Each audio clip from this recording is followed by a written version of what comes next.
Last time हमने जो topic start किया था वो था स्फेरिकल मिरर्स, और स्फेरिकल मिरर्स में हमने पढ़ लिया था स्फेरिकल मिरर्स क्या होते हैं, उनकी डिफरेंट टाइप्स को डिस्कस किया था हमने। और उसके अलावा कुछ टर्म्स जो स्फेरिकल मिरर से रिलेटेड थी उनकी हमने डेफिनेशन डिस्कस की थी। वो कौन कौन सी टर्म्स थी हमने पढ़ा था? Centre of curvature, pole, radius of curvature, फिर उसके बाद था प्रिंसिपल एक्सिस, फिर प्रिंसिपल फोकस, और फिर फोकल लेंथ। और हमें ये पता चला था कि प्रिंसिपल फोकस जो है वो रियल भी होता है और वर्चुअल भी होता है। रियल फोकस किसको कहते हैं? जब रेज ऑफ लाइट जो है वो एक्चुअली किसी पॉइंट पे कन्वर्ज हो रही है, जैसे कि ये फिगर ए जो बनी है 12.5 में, इसमें रेज ऑफ लाइट जो parallel to the principal axis आ रही हैं वो मिरर के साथ टकरा के एक पॉइंट पे फोकस होती है। तो इसका जो बनेगा focal point that would be called principal focus, real focus.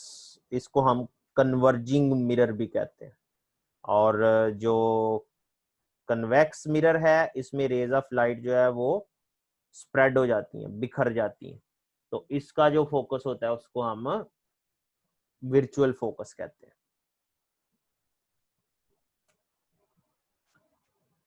अच्छा जी, अब आज हम पढ़ेंगे image mirror formula. Mirror formula जो है एक मैथमेटिकल फार्मूला है जो तीन चीजों के दरमियान एक रिलेशनशिप बताता है। वो तीन चीजें कौन कौन सी हैं? डिस्टेंस ऑफ द ऑब्जेक्ट, जिसको हम स्मॉल पी से रिप्रेजेंट करते हैं, डिस्टेंस ऑफ द इमेज जिसको स्मॉल क्यू से रिप्रेजेंट करते हैं, और focal length of the mirror, mirror की फोकल लेंथ। ये तीन चीजों का रिलेशनशिप जो है इसको हम कहते हैं मिरर फार्मूला। ये कनकेव मिरर और कन्वेक्स मिरर के लिए सेम फार्मूला है। क्या क्या चीजें इसमें आ रही हैं फार्मूला देखें। फार्मूला में आ रहा है 1/f is equal to 1/p plus 1/q। इसमें एफ, पी और क्यू ये तीन डिफरेंट जो है वो आ रहे हैं सिंबल्स।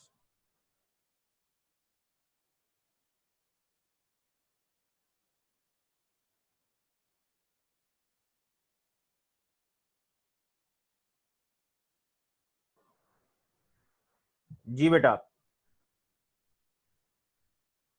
आपको समझ आई इस फॉर्मूले में क्या क्या आ रहा है? फॉर्मूले में आ रहा है एफ, पी और क्यू। एफ यहाँ पे फोकल लेंथ है जो कि मिरर की हमारे पास गिवन हो, और पी जो है वो क्या है? ऑब्जेक्ट का डिस्टेंस, ऑब्जेक्ट मिरर से कितना दूर है। और क्यू है इमेज का डिस्टेंस, जो इमेज बनी है वो मिरर से कितनी दूर है। ये बाय डेफिनेशन शॉर्ट आंसर आपको पूछा जा सकता है what is mirror formula.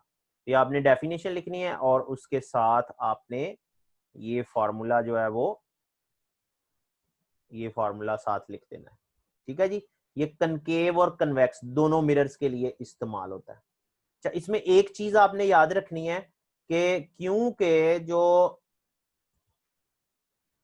Concave और कन्वेक्स मिरर है इन दोनों के प्रिंसिपल फोकस जो है वो रियल नहीं है, वो फर्क है। तो इस वजह से ये जो एफ, पी और क्यू की वैल्यू है ना, इनके साथ पॉजिटिव या नेगेटिव साइन का भी इश्यू होता है। तो इस हवाले से ये साइन कन्वेंशन का टेबल है, ये आपने याद रखना है, ऑब्जेक्टिव के लिए इंपॉर्टेंट है ये साइन कन्वेंशन का टेबल। ऑब्जेक्ट डिस्टेंस जो है वो पॉजिटिव होगा जब रियल ऑब्जेक्ट है, और जब वर्चुअल ऑब्जेक्ट है तो ऑब्जेक्ट डिस्टेंस को हमने नेगेटिव लेना है। तो आमतौर पे जो ऑब्जेक्ट है वो रियल ही होते हैं, तो उनका जो डिस्टेंस है वो हम पॉजिटिव ही लेंगे। फिर इमेज डिस्टेंस जो क्यू है, रियल इमेज होगा तो उसे पॉजिटिव लेंगे, उसकी वैल्यू पॉजिटिव लिखी जाएगी। और अगर वर्चुअल इमेज है तो उसकी वैल्यू नेगेटिव लिखी जाएगी। ये न्यूमेरिकल्स में आएगा, फिर आपको समझ आती जाएगी। अभी आपने सिर्फ टेबल ऐसे याद रखना है। फोकल लेंथ कनकेव मिरर की सूरत में हमेशा पॉजिटिव और कन्वेक्स मिरर की सूरत में हमेशा नेगेटिव ली जाएगी। ठीक है जी, ये आपने साइन कन्वेंशन याद रखना है। इसके बाद ये एक्टिविटी 12.3 है, ये आपने खुद से रीड कर लेनी है और इसके आंसर भी आपको जो है वो खुद से आ जाएंगे, बस इसकी रीडिंग करनी है और कुछ इसका हास नहीं करना, बस आप इसे रीड कर लीजिएगा। अच्छा, इसके बाद आप आ जाए नेक्स्ट, जो हमारा अगला टॉपिक है रिफ्रैक्शन ऑफ लाइट। हमने रिफ्लेक्शन ऑफ लाइट पढ़ ली है। रिफ्लेक्शन में हमने क्या पढ़ा है कि जब रे ऑफ लाइट एक मीडियम से दूसरे मीडियम में जाने लगती है तो बाउंड्री से टकरा के वापस आ जाती है पहले मीडियम में, इसको हम कहते हैं रिफ्लेक्शन। तो रिफ्रैक्शन क्या होती है, ये भी हम पीछे वेव्स की चैप्टर में भी पढ़ के आए हैं कि रे ऑफ लाइट जब एक मीडियम से दूसरे मीडियम में दाखिल होती है तो अपने पाथ से मुड़ जाती है, इसको हम कहते हैं रिफ्रैक्शन।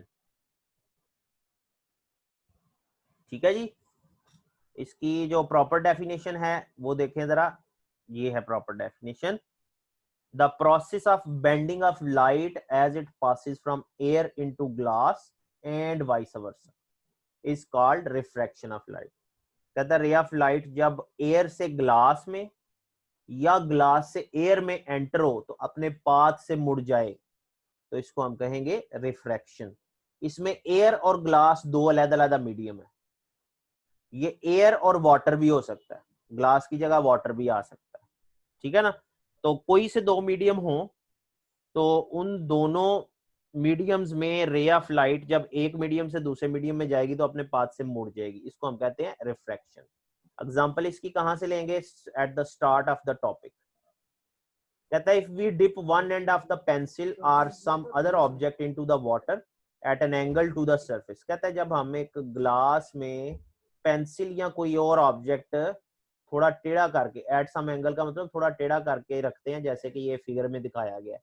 इस फिगर में देखें तो ग्लास में वाटर है और हमने पेंसिल इसमें डाली है। अब देखें ऐसा लग रहा है कि पेंसिल टूटी हुई है, जबकि पेंसिल टूटी नहीं हुई। पेंसिल का कुछ हिस्सा हमें हवा में नजर आ रहा है और कुछ हिस्सा पानी में। जो पानी में है और हवा में, ये दोनों अलग-अलग मीडियम है। तो रेज ऑफ लाइट एक मीडियम से दूसरे मीडियम में जैसी एंटर होती है तो अपना पाथ चेंज कर लेती हैं, मुड़ जाती हैं अपने पाथ से। उस वजह से पेंसिल का रिफ्लेक्शन जो हमें नजर आ रहा है वो थोड़ा साइड पे नजर आ रहा है। जब आप पेंसिल बाहर निकाल के देखेंगे तो आपको ये पेंसिल सीधी नजर आएगी, टेढ़ी या टूटी हुई नजर नहीं आएगी। जबकि आपको वाटर में और एयर में ये ऐसा लग रहा है टूटी हुई है। ये आप खुद से भी एक्सपेरिमेंट करके देख सकते हैं। तो ये किस वजह से है, this is due to refraction. कहता है the submerge part look bent as shown in the figure. Figure अगर बनानी है तो फिर लिखना, नहीं तो नहीं लिखना। कहता है जो पानी में डूबा हिस्सा है वो वैसे लगता है बेंट हुआ हुआ है, टेढ़ा हुआ हुआ है। Its image is displaced because the light coming from the underwater portion of the object changes direction as it leaves the water। कहता है वजह क्या है कि वो लाइट जो पानी में से गुजर के बाहर आ रही है वो अपनी डायरेक्शन चेंज कर लेती है। This bending of light as it passes from one transparent medium into another is called refraction। कहता है इसको हम कहते हैं रिफ्रैक्शन। ठीक है जी, ये डेफिनेशन आपने साथ लिखनी है, सॉरी ये एग्जांपल लिखनी है डेफिनेशन के साथ।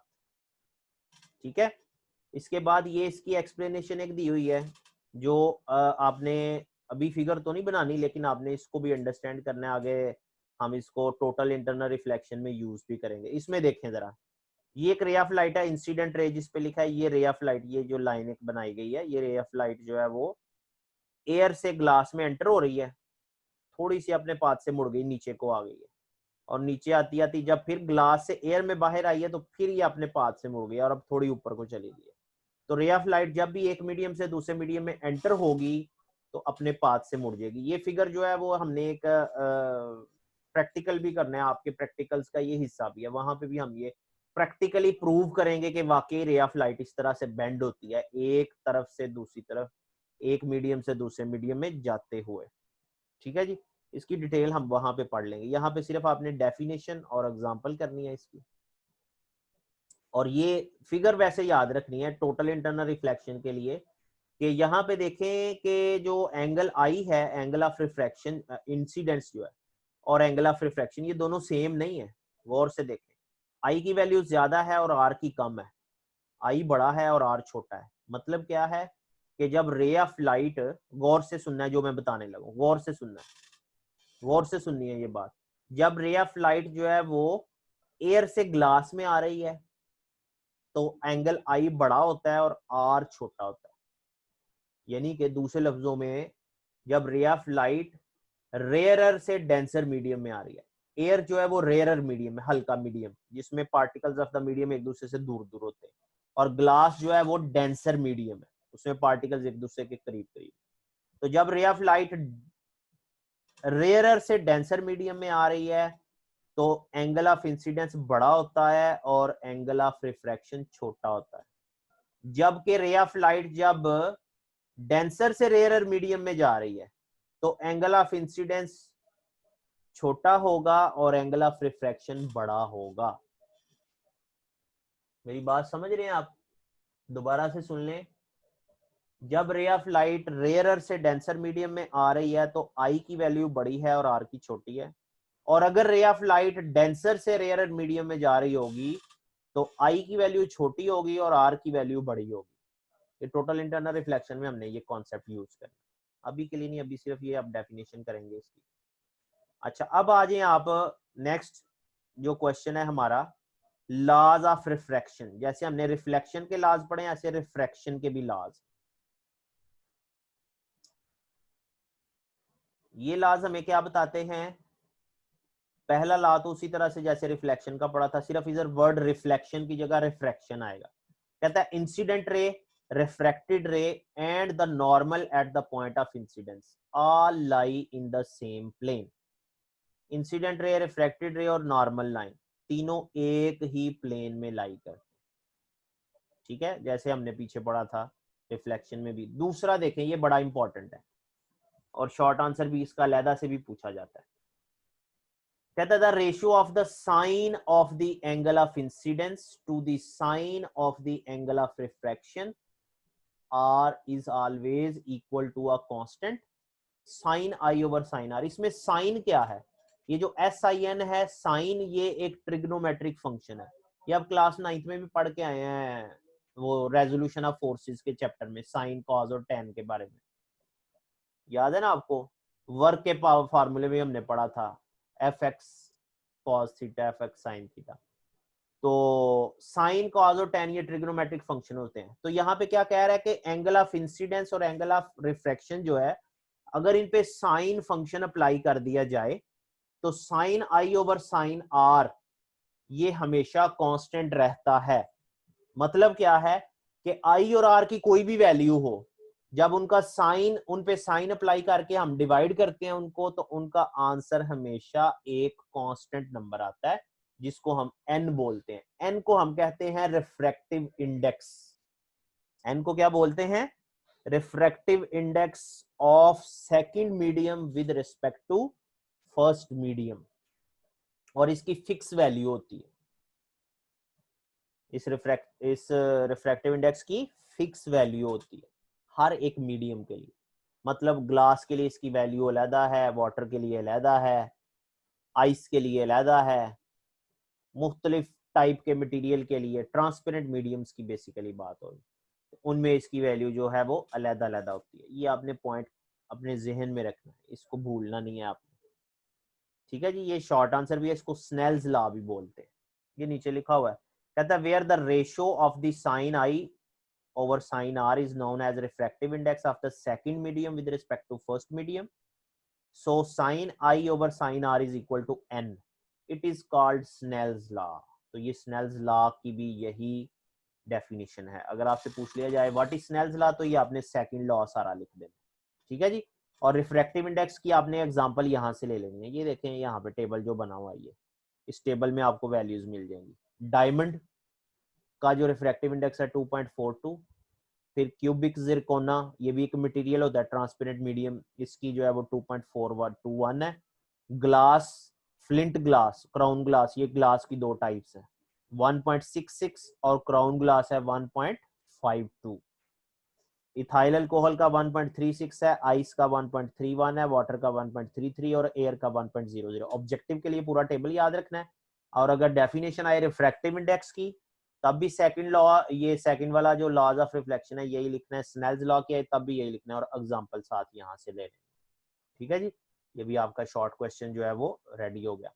अच्छा, अब ये जो रिफ्रैक्टिव इंडेक्स है, बाज़ वक़्त ऐसा होता है कि हमारे पास आई और आर की वैल्यू नहीं होती, फिर भी हमें रिफ्रैक्टिव इंडेक्स अगर फाइंड करना पड़ जाए तो उसके लिए हमारे पास एक सेकंड ऑप्शन है।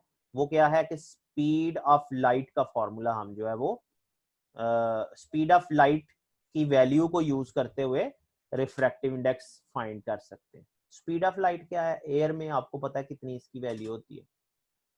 एयर में स्पीड ऑफ लाइट होती है 3.0 इंटू 10⁸ मीटर पर सेकेंड। ठीक है जी।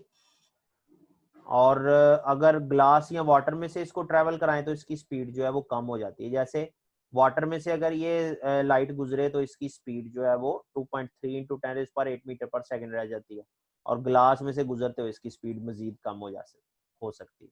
तो इस का मतलब क्या हुआ कि स्पीड ऑफ लाइट अगर एक मीडियम से दूसरे मीडियम में स्पीड वाइज चेंज हो रही है, तो फिर हम क्या कर सकते हैं? हम रिफ्रैक्टिव इंडेक्स फाइंड कर सकते हैं इसको यूज करते हुए। तो रिफ्रैक्टिव इंडेक्स जब स्पीड ऑफ लाइट की टर्म्स में लिखना हो तो वो कैसे लिखना है, देखें जरा। ये फॉर्मूला है हमारे पास, कहता था refractive index n of a medium is the ratio of the speed of light c in the air to the speed v of the light in the medium। Air और जिस मीडियम की बात हो रही है उन दोनों में स्पीड ऑफ लाइट की रेशियो लेनी है। तो फॉर्मूला बनता है refractive index is equal to speed of light in air over speed of light in the medium, n is equal to c over v। c की वैल्यू 3 इंटू 10⁸ मीटर पर second fix value है, और v की जो भी medium में दी होगी उसके मुताबिक हम स्पीड ऑफ लाइट फाइंड कर लें। तो ये रिफ्रैक्टिव इंडेक्स का दूसरा फॉर्मूला है, दोनों आपने याद रखने हैं। ये है refractive index in terms of speed of light, और पहले वाला फॉर्मूला है refractive index in terms of